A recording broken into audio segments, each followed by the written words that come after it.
Le morning, les GG, tout sur les dessus de l'actu. Les grandes gueules.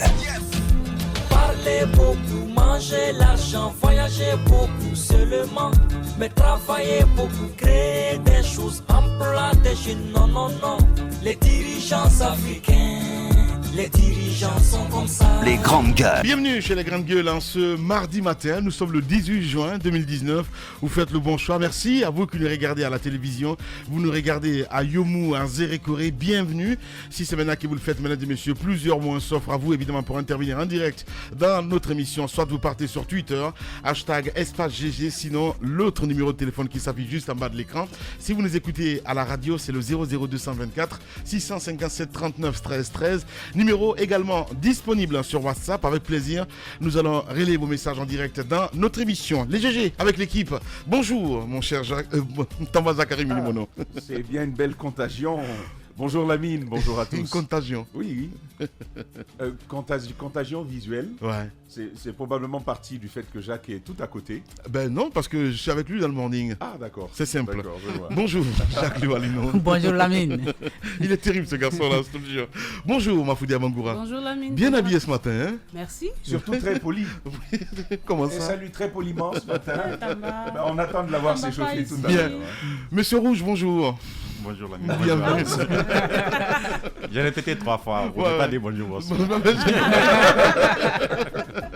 Allez, on s'intéresse évidemment à l'actualité. Vous parlez de cette sortie de Bourema Condé. Oui, Bourema Condé qui sort, c'est plutôt une tentative d'explication d'une décision qui est assez mal passée Ouais. dans l'opinion. Vous savez que depuis un certain moment, il y a cette interdiction. Au-delà de l'interdiction de manifester, c'est plutôt, on est allé vers une interdiction de réunion, de se réunir. Et ça, c'est carrément contraire à nos dispositions constitutionnelles, aux droits civiques dont chaque Guinéen peut jouir. Alors, ce que le ministre de l'administration du territoire et de la décentralisation essaie de faire, c'est d'expliquer aux Guinéens que sa décision, sa démarche, elle est inspirée de faits assez pratiques, de faits pertinents. Ouais. En clair, il voudrait nous faire avaler la pilule qui consiste à dire aux Guinéens, certes, vous avez un droit, vous avez un agrément, donc vous êtes autorisé à exercer sur le territoire guinéen, mais voici les restrictions auxquelles désormais, vous devrez vous plier. Raison simple. Et ça, il faut reconnaître un premier niveau de pertinence dans ce qu'il soutient. Il explique que la plupart des ONG, d'ailleurs, il faut quand même expliquer le processus, lorsque vous voulez créer une ONG, au-delà de pouvoir exister comme ça pratiquement, il y a la nécessité d'exister juridiquement. À ce moment-là, vous vous rapprochez du ministère de l'administration du territoire. Ils ont une grande direction qui s'occupe des agréments. Alors, pour pouvoir exister juridiquement, vous avez besoin d'un agrément. Vous en faites la demande sur la base d'un certain nombre de documents. Ouais. Vos dossiers sont évalués. Et un des éléments qui sont examinés lorsque vous faites une demande d'agrément, c'est bien l'objet social de votre entreprise, ça suppose, de votre organisation. Ça suppose que vous venez et vous dites précisément ce que vous comptez faire en créant une telle ONG. Quelles sont vos ambitions, quels sont vos objectifs en voulant créer une ONG. Et donc, après étude, on évalue donc la pertinence, on évalue la faisabilité et l'acceptabilité du projet que vous portez. Ensuite, on décide de vous délivrer ou pas un agrément. Ouais. Quand on vous délivre un tel agrément, vous avez obligation de rester en conformité avec l'objet social de votre organisation. Autrement, ce ne serait pas accepté. Ce qu'on appelle le cahier de charge. C'est plus ou moins cela, Lamine Guirassi. C'est comme si il y a une entreprise qui vient s'installer ici et elle dit vouloir intervenir dans le domaine de la pêche, mais après, on la retrouve dans les mines alors qu'elle n'a pas l'autorisation d'exercer dans les mines. C'est le même principe. Alors, voici ce qui se passe finalement. D'après le ministre, il prend cette décision parce que la plupart des ONG aujourd'hui vous disent moi, je veux créer une association, une ONG, un groupement, un mouvement qui va œuvrer dans un domaine purement civil, qui n'a rien à voir avec ce qui est politique. C'est donc une ONG, c'est une association, un groupement apolitique. Sauf que, d'après les dires du ministre, ces mêmes ONG se retrouvent à se revêtir et à agir dans un champ politique. Alors pour lui, cela est inacceptable. Mais il faut aller un peu plus loin. Parce que quand le ministre dit comme ça, c'est assez facile que l'on se dise « Ah oui, si c'est ça sur le principe, il a raison ». Premièrement, moi je dis que être de la société civile ne vous ôte pas le droit d'observer et de critiquer la chose publique et politique. Ouais. Ça, c'est une première chose qu'il faille voir. Parce que le ministre va plus loin jusqu'à interdire, pas interdire, mais mettre une caution à l'organisation, par exemple, de séminaires, d'ateliers qui aideraient, par exemple, à la gouvernance. En clair, lorsque vous devez réaliser un atelier de formation aujourd'hui, de renforcement de capacité ou même de réflexion, de partage sur la gouvernance, on vous dit, il faudrait d'abord en faire la demande au ministère de l'administration du territoire. Oui. S'il est OK, on vous dit d'accord, vous pouvez le faire et à ce moment, vous allez réaliser la chose. Il faut quand même dire qu'on va un peu trop loin en faisant cela. Ouais. Parce qu'une ONG, tout simplement, pas du tout apolitique, a le droit d'observer la gouvernance, de la critiquer, de lui faire des suggestions si tel en est l'objet. Nous avons pas mal d'ONG qui font partie, par exemple, aujourd'hui, du CNOSC. On en a plusieurs qui font partie de la maison des organisations de la société civile qui a fait l'objet de cette attaque dont on a parlé hier. Et donc, de ce point de vue-là, on a quand même le droit de pouvoir exercer. Ça, c'est une première observation à opposer à la décision, à la démarche du ministre Bourema Condé. Une autre, et c'est le dernier pan de mon propos, les autres certainement pourront y rajouter des choses, c'est que lorsqu'un mouvement, et ça c'est l'autre souci que l'on a, lorsqu'un mouvement vient au siège du RPG Arc-en-Ciel, ou lorsqu'une ONG se déclare favorable aux idéaux et aux objectifs portés par le RPG Arc-en-Ciel, ah bah là vous êtes propre, vous êtes nickel, il n'y a aucun problème.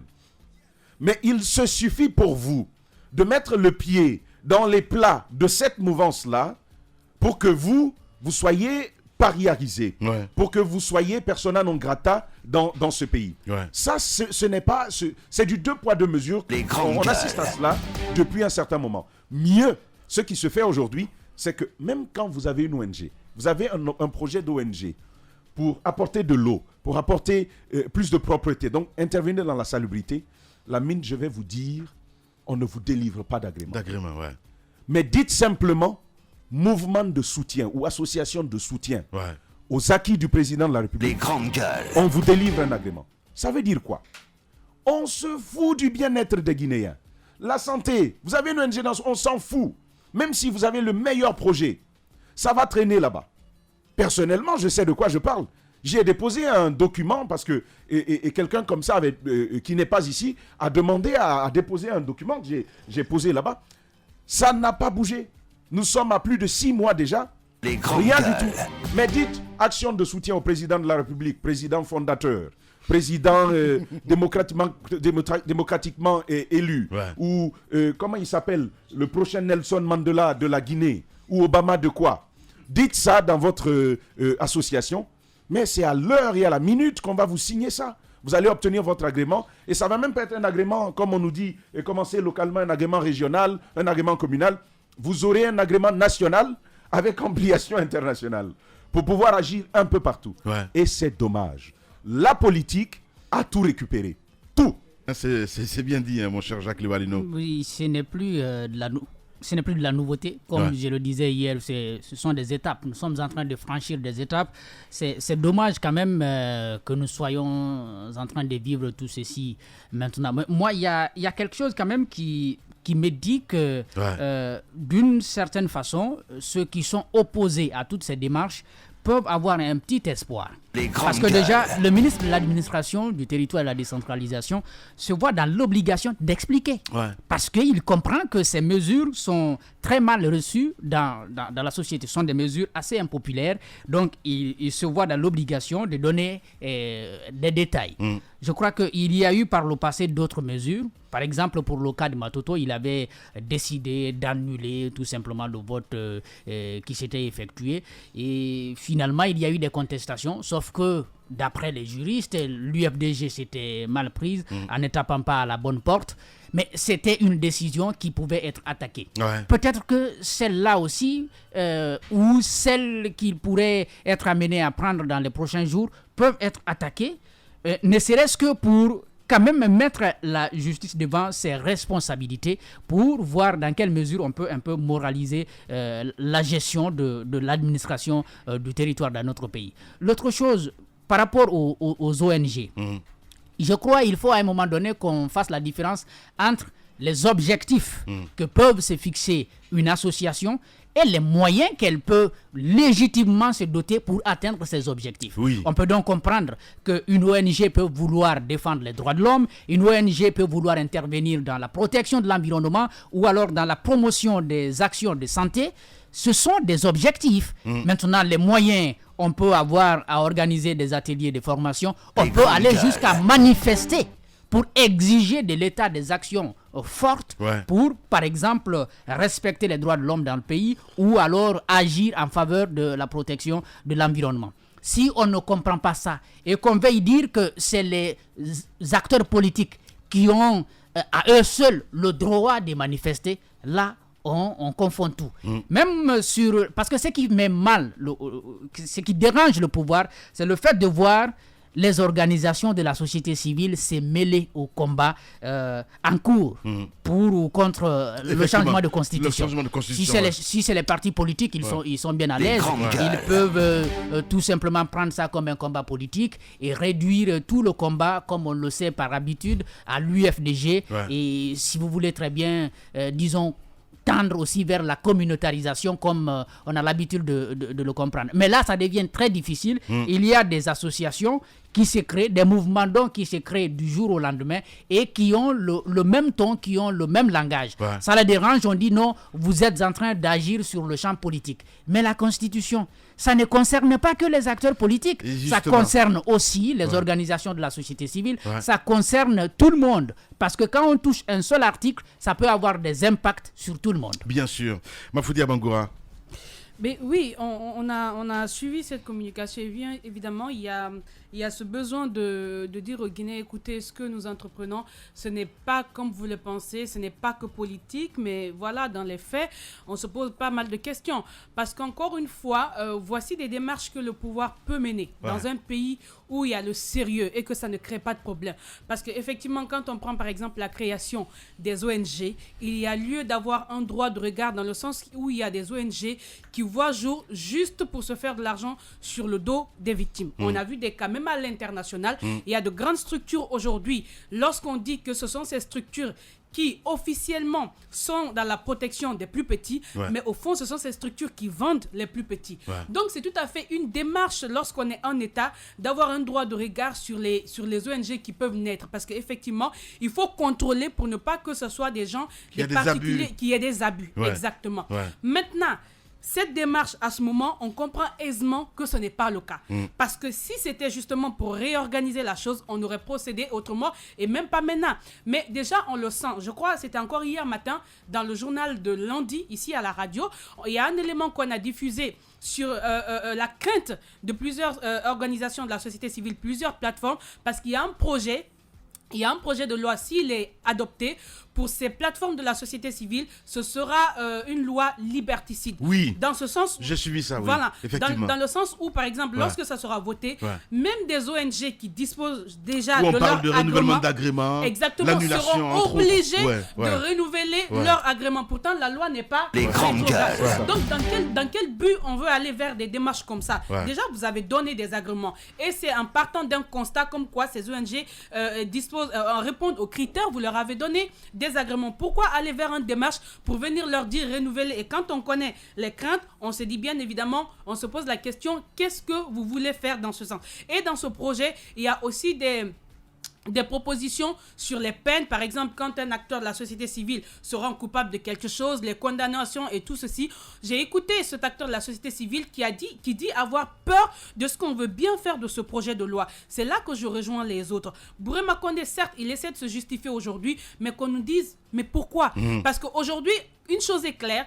Au fait, comme le disait Jacques tout à l'heure, aujourd'hui, par rapport à leur projet, ce n'est pas que les politiques qu'on entend. Ouais. Il y a Les grandes ces gueules. sociétés civiles, il y a ces mouvements qui se créent de jour en jour. Et encore quelques jours, le mouvement Amoul en fait. Donc, bien évidemment, c'est une très belle manière de restreindre les libertés et de pouvoir canaliser les uns et les autres du moment où, sans arrière-pensée, on se permet d'octroyer des agréments à des structures qui sont favorables à notre démarche, et lorsque les autres ne sont pas favorables, on trouve les pouces sur des têtes rasées. C'est ce qu'il faut crânes arrêter. rasés. Mais Ouais. on a bien compris le jeu. Comme Ouais. on le disait hier, rien n'étonne maintenant. Ce qui est plus important, c'est de savoir de quelle arme va disposer la population, parce qu'encore une fois, là où la Guinée Les se trouve grandes aujourd'hui, gueules. ce n'est pas grâce au président actuel. Du C'est tout. un acquis, c'est un combat Évidemment. de longue haleine. Ouais. Durant des années, des Guinéens de toutes les générations se sont battus pour qu'on se retrouve à ce résultat, même si c'est pas satisfaisant, mais on se dit que l'avenir d'un pays, le développement, c'est petit à petit, mais ce qu'il faut éviter, c'est de nous ramener complètement en arrière, et c'est ce qu'on est en train de faire aux Guinéens. Voilà, la politisation du pays à outrance, on va le dire comme ça, Mohamed Ali. On a demandé à accorder de l'agrément à une ONG. Le ministre à l'époque avait répondu qu'aujourd'hui il y a tellement d'ONG qu'elles sont devenues des ONG qui arnaquent les bailleurs de fonds. Parce que quelqu'un vous dira, moi j'ai une ONG, nous intervenons dans tel domaine, et après on demande des financements. C'est pas et il aussi se trouve propre, qu'en ouais, réalité, dans ce voilà. sens, hein. Non, c'est pas propre, Ouais. nous sommes d'accord. Voilà. C'est là où je veux commencer. Certes, il y a des problèmes à ce niveau-là, Ouais. mais je pense que le ministre essaye d'être subtil dans ses arguments, mais cet argument-là ne passe pas. Parce que moi, quand je l'écoute, quand je l'observe, j'ai l'impression que c'est Balai Citoyen qui est visé, que c'est PQD qui est visé, c'est toutes ces ONG qui ont parfois le verbe haut et qui dénoncent en politique, grandes qui gueules. organisent des mouvements. Remarquez aujourd'hui, leur mouvement, ça s'appelle Amoulan fait et le Front aujourd'hui, ils ont partout en Guinée et presque dans tous les quartiers, tous les jours, vous entendez aujourd'hui, on a inauguré le bureau de FNDC ici, on a inauguré le bureau de FNDC par là. Donc cette prolifération des bureaux et d'autres ONG, j'ai l'impression que ça fait peur et ça ne passe pas. On a envie de contrôler. Parce que moi, je fais la différence entre un mouvement politique et une ONG, et une simple ONG, une organisation non gouvernementale. Un mouvement politique, ses activités, c'est dans le cadre politique. On soutient un parti politique ou un non politique. On peut le comprendre. Mais les ONG, ça porte sur un objet, et l'objet peut être le bien-être social qui peut passer par la politique. Je sais par exemple... Exactement, parce qu'il peut être politique cet objet aussi. Justement, Il faut pas je suis en tout train de... interdire par rapport à ce qu'il justement, fait. je suis en train de dire que je connais l'EGEPAD par exemple. L'EGEPAD intervient dans le cadre de la prévention des conflits. Et puisqu'ils savent, à leur niveau, ils savent que le conflit peut souvent provenir des partis politiques qui réunissent des jeunes politiques et tiennent des discours politiques pour essayer de les former. Ils ont des gars dans des quartiers qui essayent quand même de sensibiliser des acteurs politiques. Vous ne pouvez pas dire qu'ils ne doivent plus faire des ateliers à l'intérieur Les grandes gueules. des jeunes, ou qu'ils ne peuvent plus faire des activités à Conakry. Je pense que c'est une restriction. Malheureusement, ça ne passe pas. Voilà. Il était ce matin dans le morning. Cet individu a été interpellé par nos services la semaine dernière. Comme vous le savez, naturellement, la police est mise sur les traces du monsieur et hier, il a été interpellé. Mais ce qu'il faut retenir, c'est que lors d'une rentrée de week-end, il y a eu une dispute entre madame et monsieur qui a fini par des coups réciproques et qui ont entraîné finalement la mort de la dame. Alors le monsieur a quitté les lieux, il est allé se réfugier, l'information s'est propagée et comme d'habitude, la procédure elle est systématique, elle est traditionnelle, elle est classique. La police quand même a mis son écho en marche et finalement l'étau s'est resserré autour de l'individu. Il a été interpellé par nos services et particulièrement par le commissariat central de Matoto. Une enquête est ouverte par le parquet de Mafanko.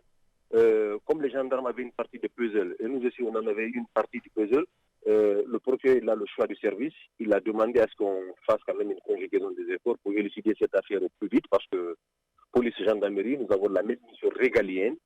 Il faut conjuguer les efforts et en tout cas, dans tout le cas, c'est la Guinée qui gagne pour mettre fin à cette insécurité. Et c'est ce que nous avons fait. Et finalement, le monsieur a été conduit à la police judiciaire. Bon, aveu ou pas, l'enquête le dira comme on est en enquête préliminaire, mais sachez que c'est suite à cette bagarre que la mort est survenue. Je ne vous en dirai pas plus, mais je vous laisse méditer sur ça. Voilà, c'était donc le directeur de la de DPJ, donc évidemment, c'était dans le morning sur Radio Espace Guinée. Vous avez suivi cette actualité, Bafoudia, de près? Oui, c'est que c'est un monsieur qu'on accusait de tuer sa femme et vers la fin de la journée, de l'après-midi, je pense qu'on a eu plus d'éléments. Ouais. Et c'est un monsieur qui a été arrêté. Il a été retrouvé dans la maison d'un de ses amis. Ouais. Et il est directement passé aux aveux, selon les informations qu'on a. Il a reconnu pour les raisons. Il dit qu'il accusait sa femme d'infidélité. Eh bien. Voilà. Et plus on a écouté, je pense hier dans le 22h de Espace TV, il y a eu 3 éléments qui ont été consacrés à cette actualité. Et on a eu le témoignage d'une femme qui est en même temps la meilleure amie de la victime. On a même diffusé à 20h. Voilà, elle a expliqué que des problèmes existaient dans leur foyer. Elle a expliqué avoir croisé le monsieur un peu plus tôt, je crois que c'était le jour de la fête, et qu'il détenait un couteau. Ouais. Mais elle n'a rien compris. Après, quand ils sont rentrés, lorsqu'ils ont eu la possibilité de voir le corps de la femme, elle a expliqué qu'ils ont vu que la femme a été poignardée au bas-ventre. Le monsieur, avant d'abord d'envoyer le petit auprès de la famille, c'est chez cette dame qu'il a déposé le petit, mais la dame a dit qu'elle ne prend pas parce qu'il disait que la femme était en réunion. Donc c'est lorsque cette voisine a refusé qu'il a pris le petit, qu'il est parti le déposer dans la grande famille. Et cette femme a reconnu le côté très jaloux de l'homme, et que lui-même il le reconnaît. Incroyable. Et moi j'ai eu à parler avec avec un des amis de ce monsieur, qui expliquait en quoi c'est un monsieur qu'il côtoie tous les jours, et que ça n'allait vraiment pas dans leur foyer, et que eux ils s'amusaient en tant qu'amis à lui dire mais ça va pas avec madame, vas-y quelque part, va te trouver une amie. J'ai essayé un peu de comprendre qui il est, mais apparemment c'est un monsieur avec qui ça n'allait vraiment pas, qui était à un moment déprimé, parce que comme je le rappelais hier, c'est un monsieur qui était avant bien parti financièrement et qui s'est retrouvé dans des difficultés. Toujours est-il que tout le monde reconnaît, tout le monde est unanime, la femme est celle-là qui a continué à subvenir aux besoins de la famille. Mais la question qu'on se pose, comme tu le disais tout à l'heure, si ça va pas, si vous êtes d'accord que cette femme ne vous aime plus, qu'elle vous trompe, je pense que la moindre des choses, c'est de la quitter, la laisser partir, ou si elle-même, elle entreprend de partir, la laisser partir, parce que dans les explications côté famille, on comprend qu'à plusieurs reprises, la fille a essayé de retourner chez elle. Aussi, c'est avant, je vais pas dire, c'est trop dire à dire, avant de se marier, peut-être essayer de savoir un petit peu, est-ce que la personne ne souffre pas de tel, parce qu'aujourd'hui, ce qu'on ne sait pas, c'est qu'il y a des personnes bipolaires parmi nous. Quand ça arrive, c'est-à-dire vous n'allez pas reconnaître ces gens-là. Le problème, il est là. Évidemment que ça ne dédouane pas, ce n'est pas des excuses. Oui, et ce qui est sûr aussi, c'est que pour beaucoup de cas, c'est pas comme les grandes gueules. Vous décidez de tuer la personne. Ça peut être vous frapper la personne tous les jours et à un moment vous portez un coup fatal. Ouais. C'est pas que vous. Mais c'est ce qui s'est passé en fait. Exactement. Donc c'est pas comme si la personne avait décidé. Après, mais si. Non, il y a un problème. Si. Je n'ai pas. On a trouvé la femme ligotée. Oui, c'est ce que je dis justement. Il l'a battue avant. Est-ce que vous savez, ce que le directeur disait. C'est ce que j'essaie de vous expliquer. Voilà. C'est qu'il y en a dans leur envie de faire mal, sans penser d'abord à la mort, on arrive à des situations. Sinon, comment comprendre par exemple des parents qui prennent du feu et brûlent les enfants de leurs enfants pour les punir. C'est-à-dire, c'est la capacité déjà de pouvoir faire du mal à son prochain et la capacité de faire du mal à une personne avec qui vous partagez votre quotidien. C'est là après la mort ça survient et ça ne dédouane pas effectivement comme le dit Lamine. C'est pour des cas comme ça qu'on demande à punir parce que ça devient récurrent. Et les hommes et les femmes. Voilà. Aujourd'hui, les crimes passionnels sont de plus en plus récurrents en Guinée. Peut-être il va falloir sévir, mais sinon ça continue de plus belle parce qu'on se rappelle encore du cas de cette dame qui a tué son mari. Après on a dit qu'elle était malade mentalement. Aujourd'hui elle est tranquillement aux États-Unis. Qu'est-ce qui s'est passé? Sans blague. Mais c'est la vérité. Elle est citoyenne américaine. Elle est citoyenne américaine, elle est partie tranquillement. Avant, celle qui avait tué son mari, on n'entend plus parler. Qu'est-ce que la justice a fait? C'est des choses comme ça. Je pense qu'à un moment, lorsqu'on punit, on doit pouvoir en parler suffisamment pour que ça serve d'exemple. Mais lorsque ça passe incognito, mais qui va tirer les leçons?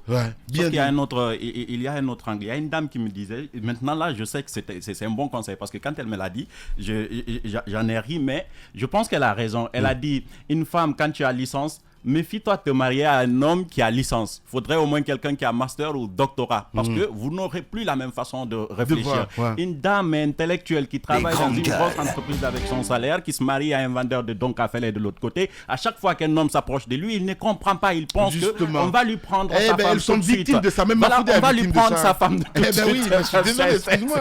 Les grandes gueules. Vous voyez, elle est intellectuelle, donc ça fait peur aux gens, même. Je comprends ce que tu veux dire. Bah oui. À chaque fois qu'on... C'est la vérité, Mafoudia. Vous êtes victime ou pas, Maf? C'est surtout que l'homme... T'es victime ou pas? La normale s'impose en norme. Le sens n'est plus sens. L'intelligence décriée et la médiocrité célébrée. Brisons cette inversion des valeurs. Bienvenue chez les grandes gueules de Radio Espace Guinée, en ondes depuis plus de 7 ans en Guinée. Continuez à réagir, évidemment, le numéro de téléphone s'affiche juste en bas de l'écran, avec plaisir. Nous allons prendre en compte vos messages dans notre émission Les Grandes Gueules. À la une, il faut le rappeler, la nouvelle constitution connaît de nouveaux alliés, le dit en bas, à la suite donc des ministres anciens opposants, Alpha Condé. C'est à l'UFR, tenez bien, de connaître une défection notable en Guinée forestière. Le maire de Guéké comptant désormais parmi les soutiens du projet de référendum constitutionnel. Qu'est-ce qui ne va pas à l'UFR? On essaie de comprendre ce matin. Tout le monde est-il devenu maître de sa barque? Nous allons interroger évidemment la personne concernée ce matin dans cette émission. C'est une première victoire, donc on le dit, pour Fatoumata Tunkara, la police guinéenne, dans une action concertée, vient de mettre le grappin sur Morina B, époux et présumé donc meurtrier de la jeune dame, entendu donc depuis hier sur le meurtre de son épouse, 25 ans. On attend d'en savoir évidemment davantage sur les mobiles d'un crime qui a bouleversé les Guinéens et qui sont des circonstances de son arrestation. On essaie de comprendre ce matin chez les GG. Véritable success story de la radio Espace Guinée, les grandes gueules, détentrices des meilleurs scores radio en Guinée, de la meilleure émission talk show, a donné le créneau horaire du départ au bureau et du retour à la maison, récoltant depuis des années consécutives le titre d'émission la plus écoutée en Guinée, toutes catégories confondues. Un grand total de plus de 5 millions d'auditeurs ont été fidèles au talk show Les GG, diffusé jour après jour sur toutes les stations du réseau Adafo Média de 9h à 10h30, un exploit qui restera longtemps dans les annales de la bande FM en Guinée.